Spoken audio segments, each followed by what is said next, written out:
Hey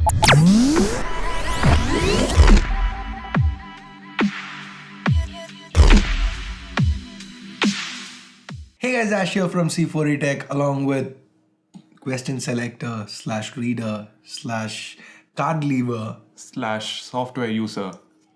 Sundar. Welcome to another episode of Ash Answers. And this time we're going to do a single part episode because you guys said you like 2-part videos, and then that was the first episode in like 15 episodes that we didn't even get 1,000 likes on. One part. And he picks the questions. He claims it's because he didn't pick the questions that nobody liked it. Yeah. Thank you. They say he claims that you guys watch only for his discrimination. He wants us to come up with Sundar Discriminates t-shirts. Anyway, Ash Answers is a show where we answer your questions that you tweet out to us with the hashtag Ash Answers. And let's get to the questions. Mr. Question Reader, software user, read it. On this. Redmi Note 4 Honor 6X Cool1. Okay. I've been using the Redmi Note 4. I've used the Cool1 very little, not really as my primary a lot, but I've played around with the phone and the Honor 6X too. He reviewed both of them. So which camera do you prefer, 6X or Cool1? I haven't tested them out like side by side, but I found them to be similar in performance, at least when it comes to with the cameras. And with regular usage, how has it been? With regular usage, both phones are fine. They're very much usable. But when it comes to like heavy usage, the Cool1 definitely is the better one out there. Okay, so it's basically... And even the battery life was a tad better on the Cool1. Okay. So basically the Cool1 seems to be the better phone as per him. So it's whether you want to go with CoolPad for the little bit of an extra performance or stick to the Honor 6X for better brand value because it's Huawei. And the Redmi Note 4, how does that slot into this comparison? I don't know. Because I'm reviewing it. So yeah, guys, as far as I know, the Redmi Note 4's camera is not great. I have seen some pictures. I did try shooting side by side with the 6X, not the Cool1, but with the 6X, the 6X did outperform the Redmi Note 4.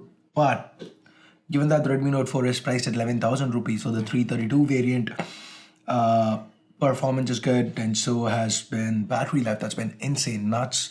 I have, like, with my regular usage, with my testing usage, what I use for every phone, with that I've managed to get 2.5 days on a single charge.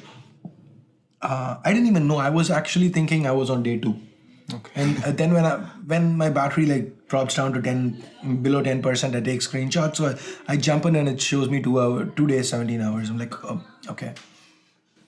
We're doing that now. So anyway, Redmi Note 4 is the budget buy here, but if cameras are important, then you're gonna have to go with either the Cool1 or the 6X.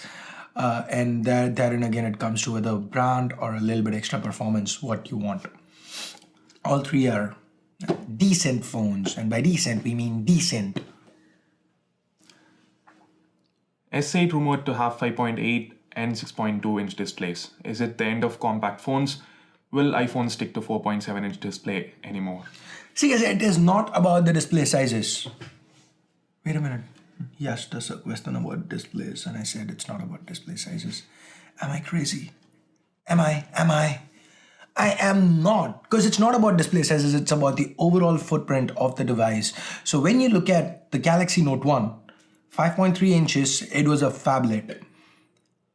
Today, 5.3 inches are compact phones, And that's not because our perceptions have changed. They have to an extent, but the bezels have shrunken and all that. So if Samsung, as per the rumors, if they can fit in a 5.8 inch display into the S7's form factor, they're welcome to do it. I don't really care as long as the form factor doesn't grow. And as far as the iPhone goes, yes, it's a 4.7 inch display, but the form factor compared to Android, with that kind of a footprint in Android, we've been seeing 5.1, 5.2 inch displays for a while. So yeah, what do you have to say about iPhones? What do you think? Where do you think Apple will go? What would make you happy, the common, regular Apple fanboy? What would make you happy? I would like for Apple to go with... See, he's not even disputing the fanboy claims anymore. Note that. I'm tired of doing it, that's why. So I would like for Apple to obviously reduce the bezels and reduce the overall footprint of the device. Do you want to keep it 4.7 and reduce bezels, or would you like to see a larger 4.7? It doesn't really matter even if the bezels are huge, right? The chin and the... Yeah, so I'm asking, like, when you say reduce the form factor... I'm talking about the iPhone 7 Plus. Okay. It's a 5.5-inch device, but I love to use the smaller... Even the Note 7, it has a 5.7-inch display, but using the Note 7... The Mi Mix was kind of the similar size of the... as in that was their whole... Mi Mix, it's kind of different because the chin is still there. No. I meant like... That was Xiaomi's whole presentation, right? How the Mi Mix has a similar form factor like the iPhone 7. To the iPhone 7 Plus. So that's like a 6.4-inch display, is like a 5.5-inch display. No, my question was like, would you prefer they stick to 4.7 and 5.5 and shrink the bezels? Yeah, definitely. Or go up to like 5 and 5.7? Mi Mix isn't something I loved using. Yes, forget the Mi Mix. That's because it was I want the bezels to I want the chin and the forehead to become smaller, how Samsung phones are doing. Yeah. So coming back, do you want it to happen on the same form factor, same display size, 4.7 and 5.5, or go to 5 and 5.7? Same display size. So there you have it, our Apple expert in the house. Any plans of showing up at some launch event this year, or still continue being underground? So yeah, software picks questions like this. It's awesome, this Mr. Software. So anyway, launch events, if there is something India specific that's being launched by a brand that I actually care about, then yeah, I'd love to be at the event. But otherwise, odds of me attending events are less because I don't see the point of attending an event for a product that gets launched globally. Now let's say the S8 gets launched globally, and 2 weeks later they're launching it in India and there's a launch event. Why would I be there? I mean, there's going to be a guy on stage who's going to try to replicate the global event and try to explain the same things, and there are going to be people clapping, and why would I want to clap? I mean, you shouldn't invite me if I didn't know what was happening, because of course, I'm in the tech industry. I need to know what's happening. Then if I knew what's happening, what am I even doing there? I mean, I don't blame people who go to the events. When you run a website, you need to be there because you're reporting on what's happening and Indian prices and whatnot as soon as possible. But for a YouTube channel, for me personally, I don't see the point. But MWC is something I'd like to go. I don't have a sponsor yet, but I would like to attend probably this year or maybe next. Fingers crossed. If a certain someone comes on full time. Yeah, that's what I was gonna tell. We don't have enough manpower too. We need someone over here to take care of things while he's out there. Yeah. Someone to make sure Sundar doesn't watch The Walking Dead all the time. #Sundar does not discriminate. Why isn't there much hype for the 10th anniversary iPhone as compared to S8? Because the iPhones are coming out much later in the year. Exactly. It's coming. We still have 6 to 7 months left for the next iPhone, and the S8 is like a month or two away from launch. So, in tier 2 brands like OnePlus, Xiaomi, other than SoC, are other components also comparable to tier 1 brands? Hell yes. Barring software. Software is generally, like if you take OnePlus, the software is definitely faster than most other manufacturers. But some of the bugs and issues, you don't find it that predominantly on tier 1 brands. With brands, I mean, I don't think Xiaomi or OnePlus really are tier 2 anymore, but let's just call it tier 2 for this question. And before we continue, just 1 second. Okay, so they aren't really, so the main thing is those bug fixes. I mean, the bugs and stuff like that you see on these phones, it might take a little bit longer to get fixed. Because they don't have that extensive a team testing stuff. They're smaller teams, they're spending lesser on R&D. So yeah. Even then, they do send out frequent updates. They do. That's what I said. Like some things don't even make it to the OTA with a Samsung or probably an LG. I don't know, not used an LG phone in recent memory, but they don't make it to the user. But with a OnePlus or a Xiaomi, they do make it to the user and they do fix it. Listen to the users and then fix them. Will Nokia be able to compete in the flagship segment? Has Nokia come up with a phone in the flagship segment? Not yet. So yeah, that is something that only time will tell. Yeah. But what do you expect looking at how Nokia 6 is doing in the budget segment? Nokia 6, there's been a tremendous response. But if you've noticed, like a couple of months back when we talked about Nokia's return, that's what I said. The first phone will do well. All the what do you say? Expectations and all. What's the word I'm looking for? Reminiscing about it, all the romanticizing Nokia and all that is gonna cause people to be very interested in the first few phones. But how do they fare, and what's the news coming out of it? Because as of now, Nokia 6 is sold only in China. Yeah.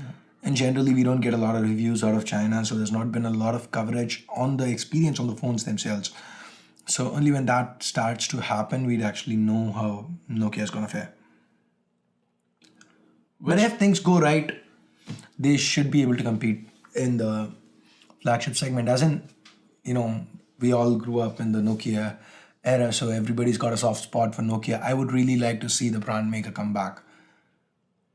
The price is something we are looking forward to, an aggressive pricing.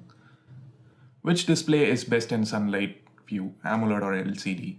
Varies from implementation to implementation. You mentioned the phone, then Samsung phones generally have great sunlight visibility, but it's not necessary of other phones like which use an OLED display or an AMOLED display. So you can't really compare.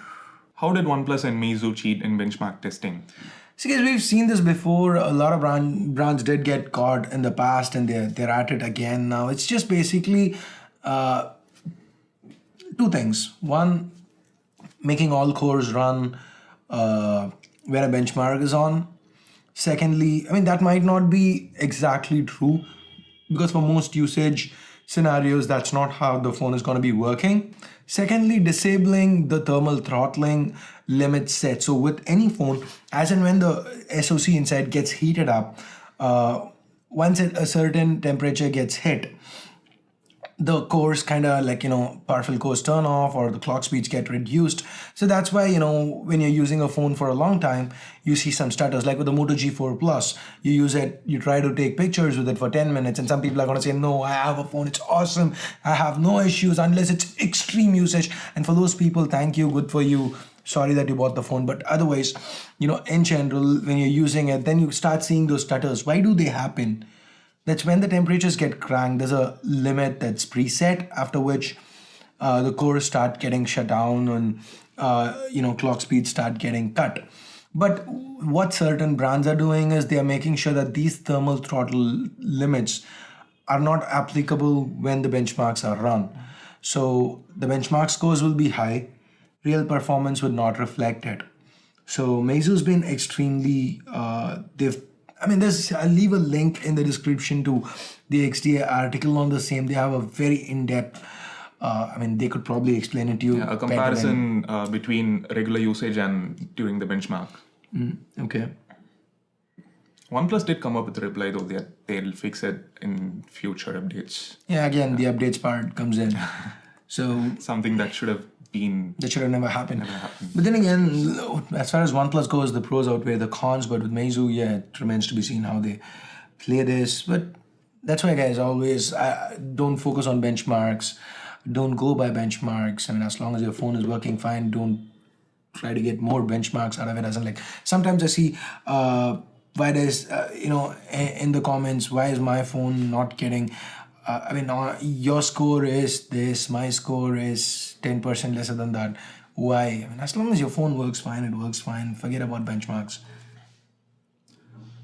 What would be the stupidest thing you anticipate Samsung to do with the S8?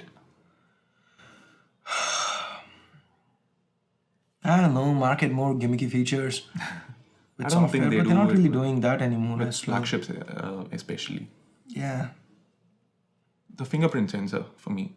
Yeah, probably the fingerprint sensor at the back, but back is fine, but placing it next to the camera, that'll just lead to a lot of smudges.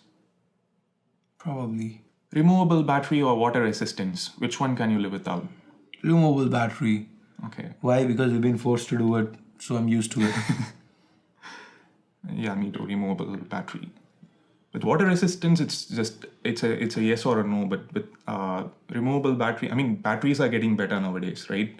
So yeah, we can live without removable batteries. What do you want to see in the second iteration of the Pixel this year? More sensible pricing. Yeah. And water resistance too. Can we see 2K display in phones under 30K in future? And Sundar really don't discriminate. Okay. So 2K displays, I don't know, guys, because when 2K displays came out, most of the phones that came with it did have issues because the 801 wasn't powerful enough to push it. And now the 652s and the 625s are doing well in the mid segments, but still, I don't think they're there yet for 2K displays. So maybe next year. What do you say?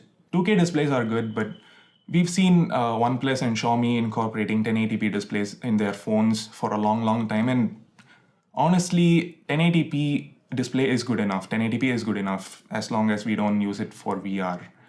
And even then, what? He wanted a reshoot because he messed up somewhere. So it went like he was talking about it, and I came in with everything but VR. I was waiting for you to interrupt and say it, but you didn't, so I had to say it myself. This time you interrupt. I don't want to interrupt. You can take credit. Should I do it again? No, continue. So yeah, except for VR, 1080p must be good enough. And considering you get better battery life out of a 1080p display phone, then yeah, 1080p should be good enough. Hey Ash, I'm a trendsetter. Should I buy the Redmi Note 4 or wait for the Moto G5 Plus as it's also launching soon? G5 Plus, we don't know what's happening. And hey Rahul, by the way, how are you, buddy? So yeah, G5 Plus, as and when we know more, as and when it goes official.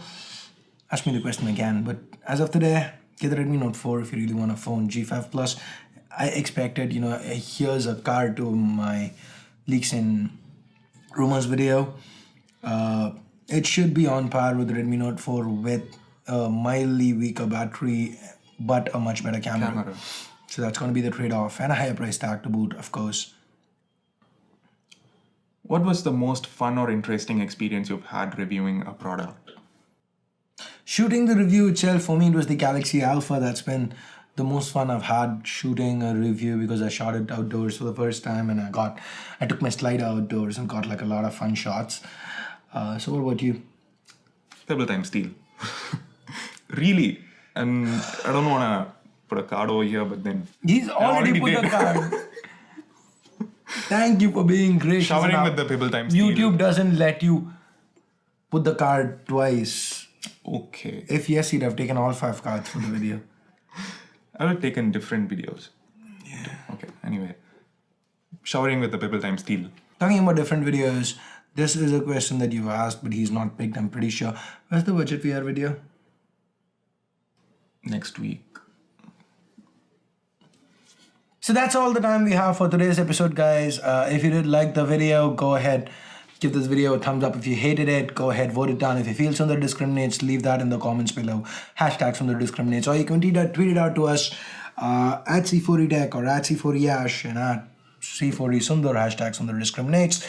If you have any other questions... It doesn't discriminate. Yeah, that's never going to catch on. If you have any other questions, you can tweet it out to us with the hashtag AshAnswers. And... that's it. Thanks a lot for watching. This is Sundar from C4eTech. Sundar and Ash from C4eTech. Why are you laughing? Just waiting for you to do your thing. Okay. Thanks a lot for watching. This is Sundar and Ash from C4eTech, leaving for the moment. Have a nice day. So guys, in case you are wondering why this episode kind of was a little too short, because we still have some questions, but I didn't pick it. That's because Sundar actually came in late today and we really didn't have time to shoot, and we've got kids playing outside now and they're just going to keep yelling all the time and we really can't get any audio recorded now. So, short episode.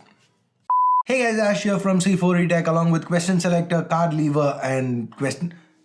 Hey guys, Ash here from C4E Tech along with question selector slash reader, come card reader, card lever. Okay. Software user.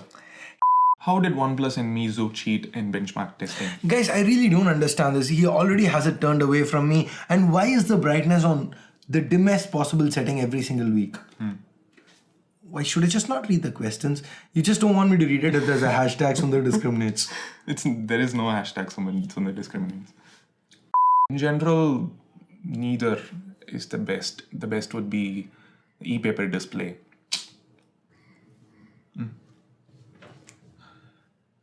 That's found on devices like the Pebble Time Steel. No. If we only used lapel mics, this is the point where I unplug the mic, throw it down and walk off set. It wouldn't be as effective with a shotgun mic, so I'm not really doing it.